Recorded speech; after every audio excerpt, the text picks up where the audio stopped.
Kali ini aku membahas masih seputar ijazah ya guys. Jadi penjelasan Mabes Polri baik yang disampaikan oleh Laboratorium Forensik maupun yang disampaikan oleh Direktur Tindak Pidana Umum Dirtipidum Mabes Polri Brigjen Polisi Juhandani itu bukan hanya mengejutkan ya, kalau hasilnya sudah bisa ditebak, tapi yang mengejutkan dua hal. Saya sih bukan ahli digital, saya juga bukan ahli forensik, ya, saya juga bukan telematika. Artinya saya bukan orang seperti Dr. Ismon Syanipar maupun Roy Suryo, tapi saya ingin mengatakan bagaimana mungkin ya guys, itu ijazah itu bukan digital, kok pakai diuji forensik segala itu bagaimana ya guys? Uang palsu itu tidak perlu dipakai uji forensik, dengan mata telanjang orang sudah tahu ini uang palsu, ini tidak. Begitu pula kalau ijazah, kan cukup dibandingkan karena itu ijazah fisik. Kalau itu sertifikat digital ya, sebagaimana yang ada saat ini, terutama sertifikat baru, bolehlah itu ujinya digital juga. Tetapi ini kan fisik, kan tinggal membandingkan. Nah, jadi kejanggalan pertama itu sesuatu yang sifatnya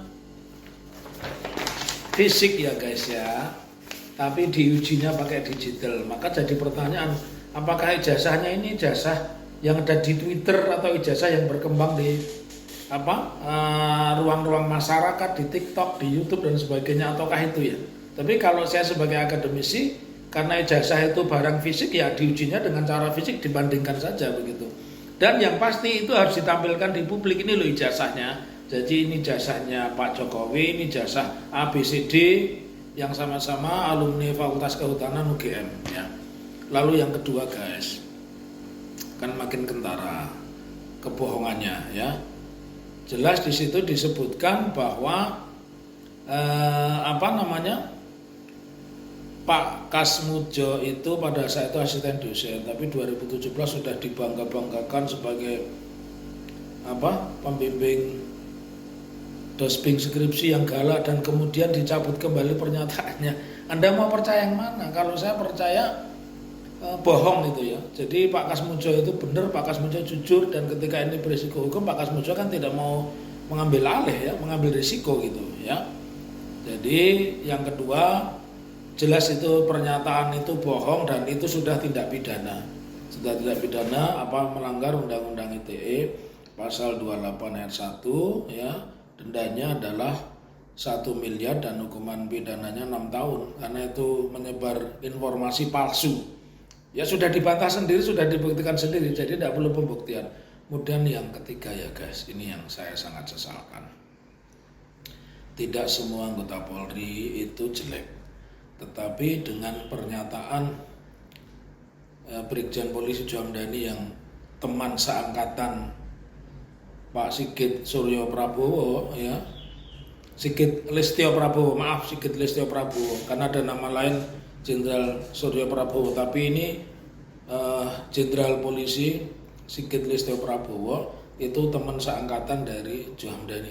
Jangan memaksakanlah Pak untuk bisa segera dapat bintang 2, tapi kacau tugas kepolisian, tidak boleh mengatakan asli tidak asli, tidak boleh mengatakan sah dan tidak sah, tapi itu wewenang pengadilan. Jadi polisi jangan menjelma menjadi hukum yang hidup, jadi penyelidik sekaligus, jadi penyidik, jadi penuntut, dan jadi hakim. Yang ini sudah dilakukan dan itu tidak benar ya.